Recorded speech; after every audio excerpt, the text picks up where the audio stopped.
Driving business.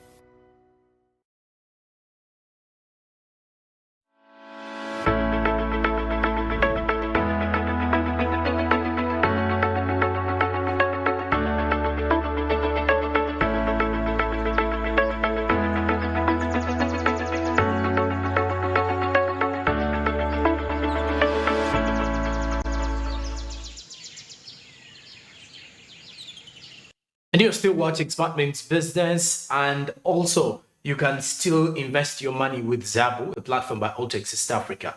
Well, with Zabu, they are definitely telling you that it's a no hassle. How possible can you go by simply using the USSD code *292# and you will definitely become what you want to at the expense of the rest. Invest your money into something viable. That is the government bond. *292# is the USSD code that you will definitely use and kickstart off your investment journey today with just a minimum of 15,000 Ugandan shillings or more. The markets open at 8:15 a.m. and close at 3:15 p.m. East African Standard Time. They are only fully closed during the weekends and on the public holidays. Zabu, my money, my future. Altex East Africa, do something new. And well, the only new thing that you can do today is to invest in government bonds and definitely kickstart off your journey to greatness of the world of investment and tapping into Uganda's financial market space. Now let's go into our S&P Insight. Today's insight is looking at assessing the local government performance as human resource management has been identified as a key factor. Now, the local government revenue is not doing so well as of now, but on the other hand, there's something to do with poor performance of local governments, which needs to be reviewed and their management. And then also there is need to at least have more strategies laid for service delivery and to increase on the service delivery within the local government's departments. And of course, this is coming in from the Minister of Local Government, that is Honorable Raphael Majezi, giving us an assessment of the local government performance and what to look out for come 2023. Remember, also on the other hand, the parish development model received the third quarter rollout of funds. So we get this and more from Raphael Majezi, who is the Minister for Local Government. Local governments are assessed annually by the Office of the Prime Minister with our support and input, and the various sectors, Ministry of Finance, Gender, Environment, Education, and so on the basis of various parameters. And we see a picture evolving over time. We have discussed these performance results with them, with the Prime Minister's office, and that's why you see ministers going further down now to the local governments to find out what's going on, why are some doing well and others are not doing well. What do we assess? We assess the issue of overall management and political supervision of the local government. So political supervision by the head of the politics, the chairperson, the mayor, the councillors, and then management in terms of the chief administrative officer, the town clerk, heads of departments. So we're looking at this, how efficient is this aspect of managing the institution called local government. We also assess human resource management. How are the personnel managed in local government? Do we have teamwork? Do we have a lot of court cases? Do we have a lot of inefficiencies? We do assess local governments on financial management. We know that every year the Auditor General carries out audit of all these local governments and produces a report which we get, which Minister of Finance gets, which Parliament gets, and then the Parliamentary Committee on Public Accounts for Local Government also produces its report. So we look at all this and we see where you as a local government in terms of how you are rated in financial management and accountability and transparency. We rate local governments in terms of their local revenue performance. Yes, we give grants, conditional grants and conditional grants, and other grants, sector grants to these local governments. But they are all required to have their own local revenue. And we see differences in terms of some which are going up, others which are going down. Generally, local governments, local revenue is not doing well because we see a decline in terms of percentage contribution of local revenue to the general financing of local governments. Whereas in the past we used to talk of about maybe 20-30%. It has continued to dwindle to about 3-4% in general terms. But there are some unique cases where the municipalities, the cities, the districts, some of them are putting up an effort to improve their local revenue. And we certainly assess them on that.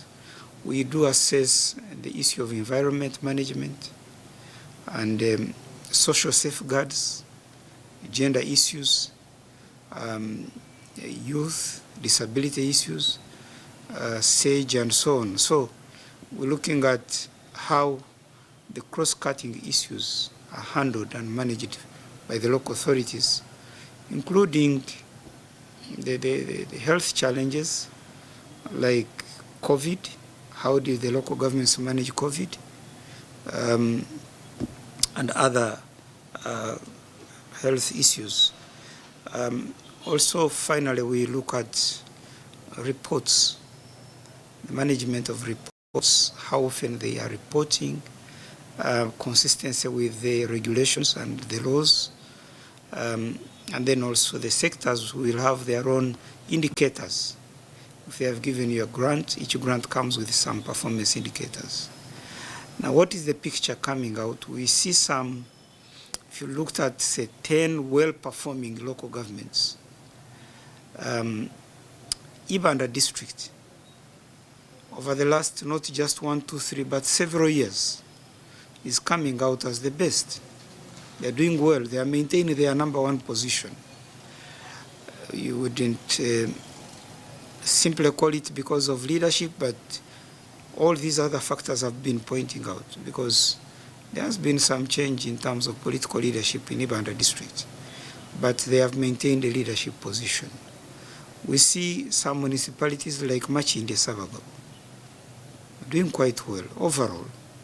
And for me, I'm happy because somebody would say, you guys, you are NRM, so you want to give credit to yourselves. No. Some of these areas are under the opposition in terms of governance, and you see them doing well. So it means that even the management in those municipalities and authorities are doing their level best. Isinjiro district, despite the challenges they have with water, with the refugees and so on, they are doing quite well, and it's remarkable. Even when you ask projects like Usmir and so on, some of these areas keep coming up. So it's not just the overall ranking, but you'll find that even at project level, at sectoral level, they are well ranked. Rwanda district, now, you would say maybe the old districts should be doing well. Rwanda is a new district. They are doing quite well. They are quite well ranked, and we want to encourage them to maintain that kind of position. The municipality of Chira, here in the neighborhood of Kampala, you go there and see this is one of the strongest municipalities in terms of local revenue. I think they should be hitting about 9 billion shillings. And I've seen their request now.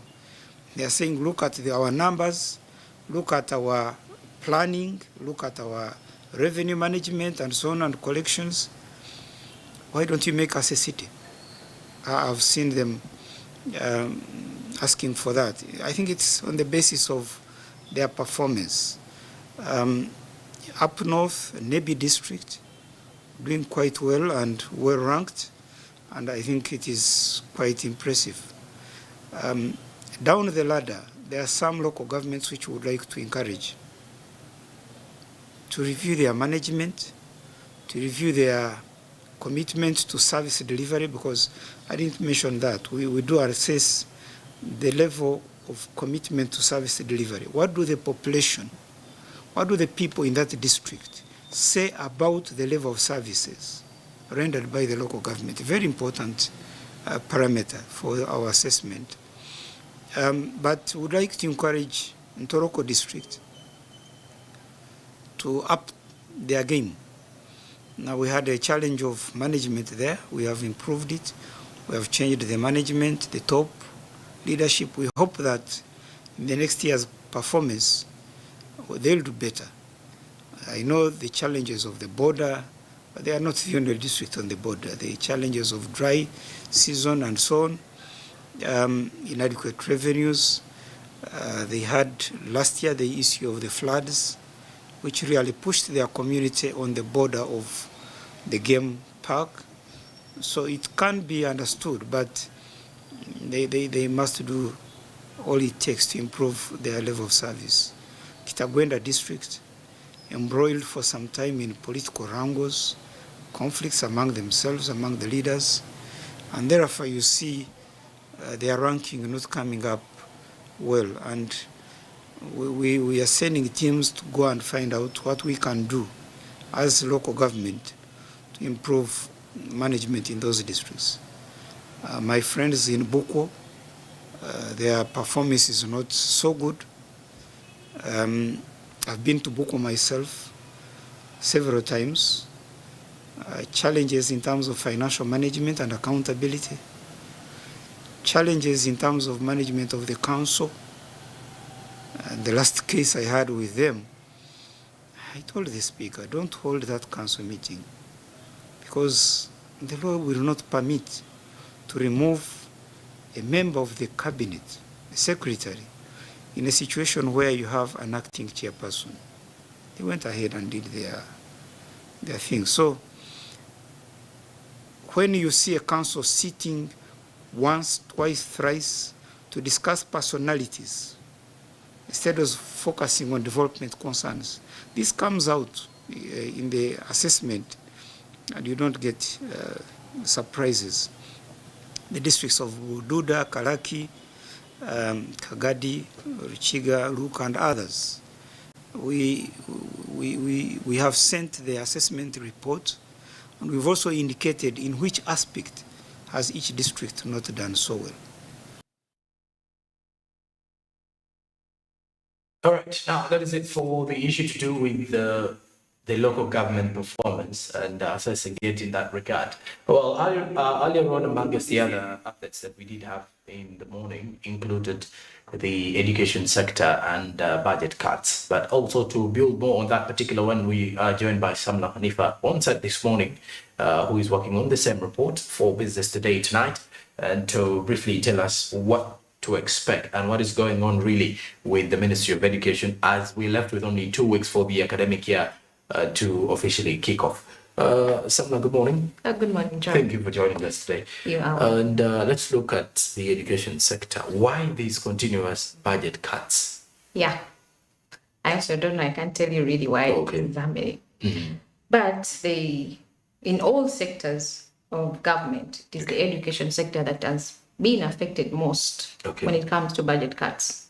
All right. This is a sector that in all its sects, the budget has been cut by 80%. So meaning they're only going to operate with 20% of their budget. That's less. The question is, will they perform to their expectations with only 20%? And why is it happening? If the economy if URA has collected over 25 trillion shillings in revenue for last year, and it's expected to collect 29 trillion shillings in this year, That is the expected revenue for they assured us, even government has told us about it. Okay.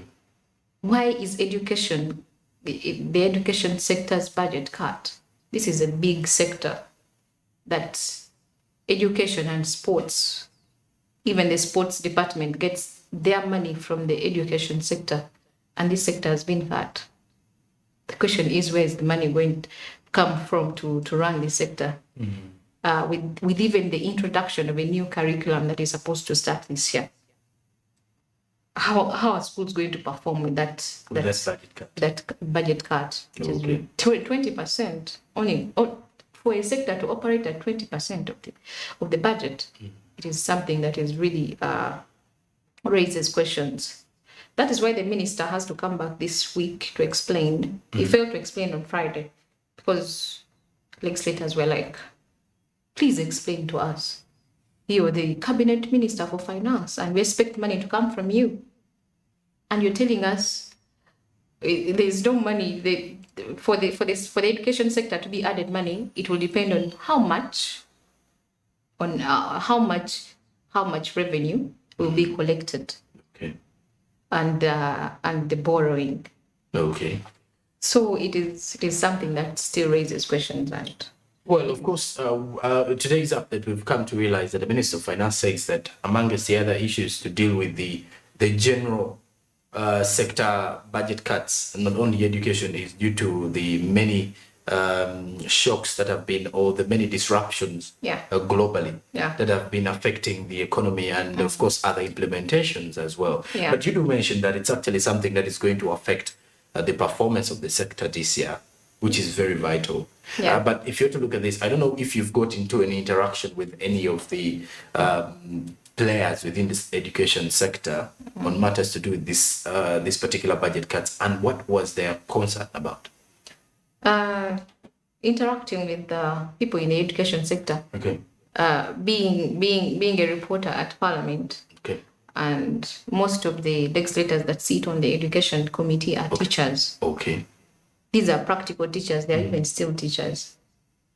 The education sector has been, it has been abandoned, like neglected by government for quite some time.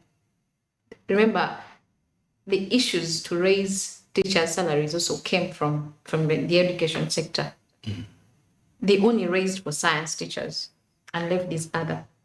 They also go through the same problems as the science teachers. On top of that, their budget is going to be cut. The budget will directly affect their salaries, wages, everything in the education sector. So it is quite absurd, and it is not something that is looking good for government or for anyone. With the introduction of the new curriculum that involves practical things, you have to buy equipment that's going to be used practically. Yes, that is. If the budget has been cut from even the previous one has been little, and then this one that is going to be cut, and then you're bringing in something new. Yes. How do you expect schools to perform with that kind of money, that little money? You are even cut it, and you're saying we are expecting revenue. Okay. So the question I keep posing. Okay. I have no right to pose to anyone, but that keeps in my mind. We have so many farms, factories that are given tax holidays. Okay. Now that we are all not doing well, the government is not doing well. You wish it should be pushed to the other sectors like money, education. This is the time these companies they have enjoyed more. Like this is the time they're supposed to give back. Okay. They're supposed to give back to government. Now to support government. Now that the government is saying things are not doing well, we are only going to focus in the productive ventures that bring in money, and these sectors that have been taking money, we are going to constrain their expenditure. This is the time these companies are supposed to give back. Okay, we have given you tax holidays. Give us something this time.